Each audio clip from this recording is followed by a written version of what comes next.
Hey there, welcome. I'm Belle, and today I'm gonna continue the story that I started in my last video. So if you haven't seen the video, please make sure to check the video out.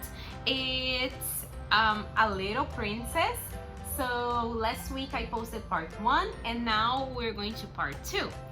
So we read the first 2 chapters in part 1. So now we're going to read chapters 3 and 4. And on Friday, because if you don't remember, I post a video on Friday and another video throughout the week.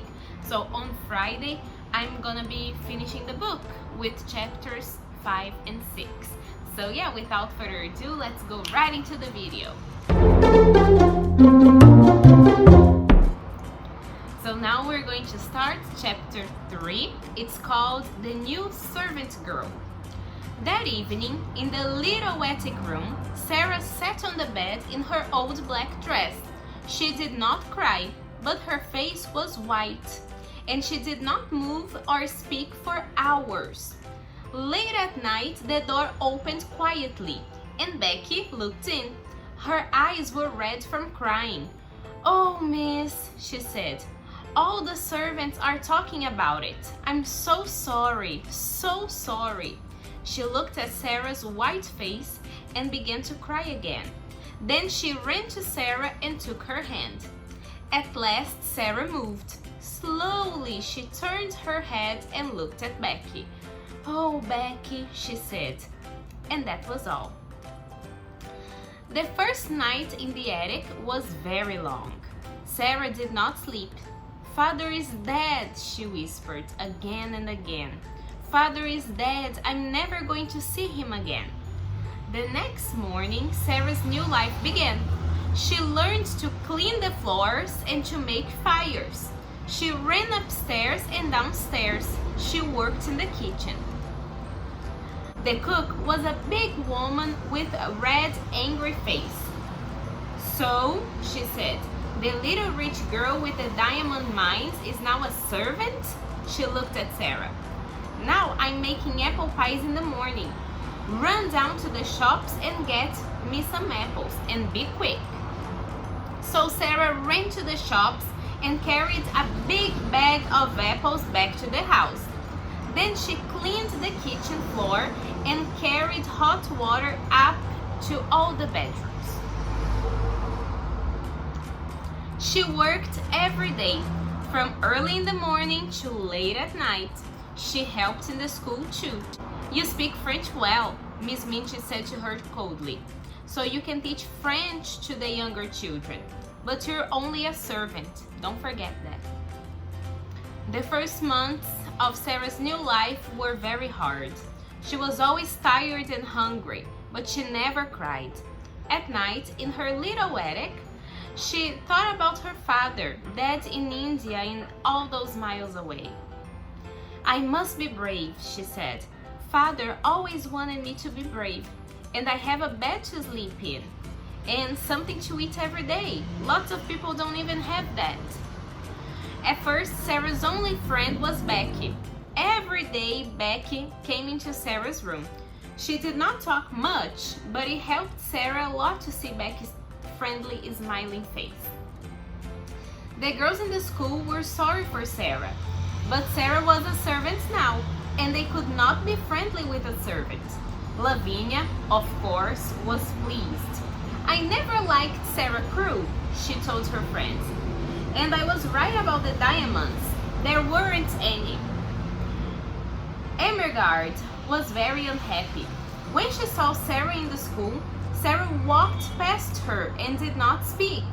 Poor Emergard loved Sarah and wanted her to be friendly, but she was not clever and she did not understand.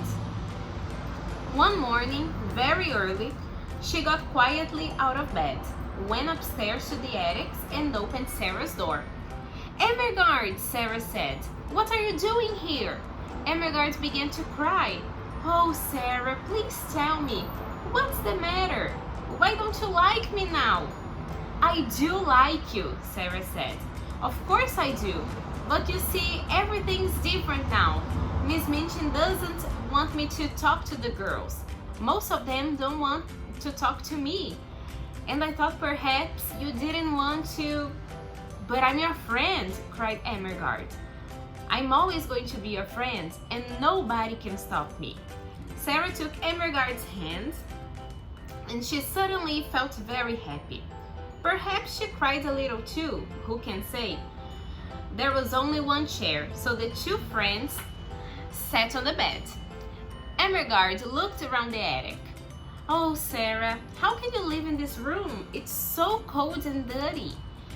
It's not so bad, said Sarah, and I've got lots of friends.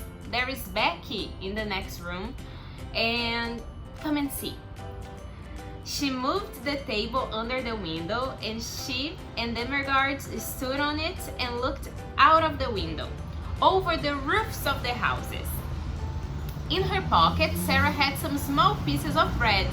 She put her hand out of the window with the bread on it. Watch, she said.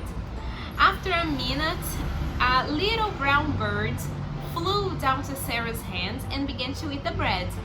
Then a second bird came, and the third and the fourth. Oh, Sarah, how wonderful, said Emergard.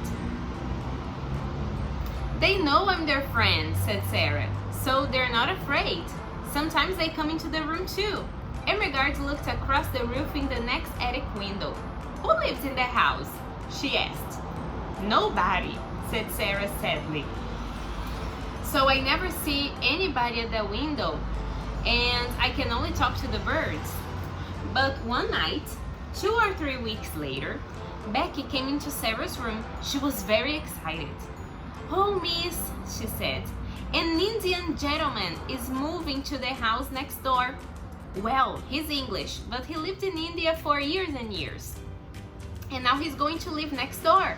He's very rich and he's ill. Something bad happened to him, but I don't know what it is. Sarah laughed. How do you know all this? She said. Well, miss, you know the Carmichael family across the street? Becky said. I'm friendly with their kitchen girl, she told me. Mr. Carmichael is the Indian gentleman's lawyer, so they know all about him. Now we're going to chapter 4. Ramdas and the Monkey. Every morning when Sarah gave the birds their bread, she looked across the attic window next door, but nobody opened it. Nobody called out, "Good morning," across the roof or gave Sarah a friendly smile. Perhaps the Indian gentleman's servants all sleep downstairs, she thought sadly. Her life was very lonely now. She saw Becky every day, of course, but they did not have much time to talk. The cook and the other servants were not friendly. Sometimes at night, Emergard came up to Sarah's room, but it was not easy for her to come often. Then, one evening, Sarah was in her attic when she heard a noise on the roof. She looked up, and there at the open window was a small monkey. "Oh, you dear little thing!" cried Sarah. At once the monkey jumped down and began to run around the room. Sarah laughed. She got up on the table and looked out of her window. And at the next window she saw a face, the smiling face of an Indian lascar. "Oh," cried Sarah, "have you got a monkey? He's in my room." The lascar's name was Ramdas, and yes, it was his monkey. He gave Sarah a big smile. "I'm so sorry," he said. "Can I come and get him?" "Oh, please, yes," said Sarah. "I think he's afraid of me, and he runs so fast. But can you get across the roof?" Yes, Ramdas could. And a minute later, he was in Sarah's room. Soon, the monkey jumped into his arms, and Ramdas thanked Sarah again and again. Then he went away across the roof, back into the house next door. Sarah went to the shops 5 or 6 times a day, and when she walked past the house next door, she often thought about the Indian gentleman. She felt sorry for him. He had no wife or family, and the doctor visited the house every day. Mr. Carmichael, the lawyer, often visited too, and sometimes the Carmichael children went with him. Sarah was pleased about that. It's nice to see friendly faces when you're ill, she thought. The Indian gentleman thought that too. He liked children very much, but he was a very unhappy man. Mr. Carmichael was his friend and he talked to him a lot, but they talked about only one thing. "I must find the child," said the Indian gentleman. His name was Mr. Carrisford. "I must find her and take care of her. But where is she? Here I am with all this money from the diamond mines, and half of it is Ralph Screw's money. Oh, Carmichael, why did I leave my friend and run away when things looked bad? Why?" "You ran away because you were ill with a fever," said Mr. Carmichael. "It nearly killed you, remember?" "And it did kill poor Ralph," said Mr. Carrisford. "He put all his money into the mines because I was his friend. But at first we didn't find any diamonds and all Ralph's money was gone. I was afraid to tell him, so I ran away. And later, when we did find diamonds, Ralph was dead." He laughed angrily. "What a brave friend I was." "It's not easy to be brave," Mr. Carmichael said quietly, "when you're ill with a fever." Mr. Carrisford looked into the fire. "Ramdas tells me," he said, "about a little servant girl next door. The monkey ran away and Ramdas went across the roof to get him back from her room. The poor child sleeps in a cold, dirty attic and works about 16 hours a day. Is Ralph's daughter living like that? I can't stop thinking about it." "We are going to find her one day," said Mr. Carmichael. "But how?" said Mr. Carrisford. He put his head in his hands. "I never saw her. I don't know her name. Ralph always called her his little missus. We talked all the time about mines. He never told me the name of her school. Her mother was French, so did he take her to a school in France or was it in England?" "Well, we know there was a child at school in Paris," said Mr. Carmichael, "with the name of Carew or Crew. Her father died suddenly and the Russian family took her away with them because she was a friend of their daughter. Perhaps this girl is Ralph Screw's child. Next week I'm going to Moscow to look for her." "I want to go with you, but I'm not well," said Mr. Carrisford. "I must find her, Carmichael. I must. Every night in my dreams I see Ralph Screw's face and he says, 'Tom, Tom, where's my little missus?' And I have no answer for him." Mr. Carrisford took his friend's hand. "Help me to find her. Help me." Winter came with its short, dark ice, and the attic rooms were very cold. There were no fires for servant girls, and often Sarah and Becky could not sleep because of the cold. Sarah was taller now, and her old black dress was very short. Her shoes were old, and she had no warm coat for the winter weather. She was thin too. She did not get very much to eat, and she was always hungry. She carried big baskets of shopping through the rain and the snow. One day she found a sixpence in the snow and she bought some hot new bread with it. Then she saw a child by the door of the shop. The child has no shoes and no coat, and her thin face was blue with cold. "She is hungrier than I am," thought Sarah, and she gave her hot new bread to the child. When she got back to the school, Miss Minchin was angry.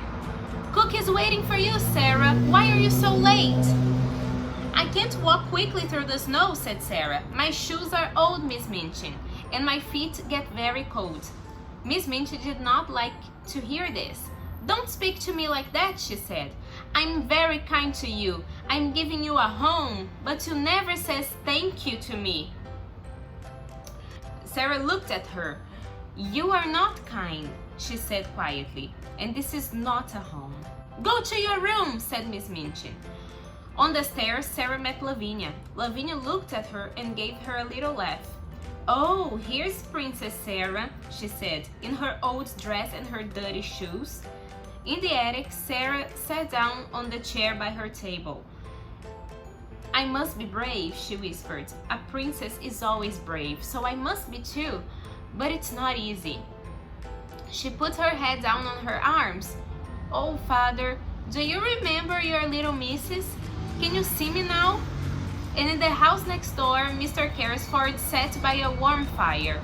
Moscow is a long way from London, and he could only wait, but he thought about Rough Crew's child every day. He thought about other children too. "Ramdas," he said. "How is that poor little servant girl next door? Can we do something for her?" "I see her in the streets every day," said Ramdas. "In the rain, in the snow, she looks thin and hungry, but we can help her. I can easily get in through her attic window. Listen." And he talked for some minutes. Mr. Carrisford smiled. "Yes," he said to Ramdas. "Yes, I like it. Let's do it." So that's the end of chapter 4. So don't miss my video on Friday because I'm gonna be finishing the book with chapters 5 and 6. So don't forget to subscribe to my channel, click the bell so you receive a notification every time I post a video. And I see you soon for a brand new video. Bye!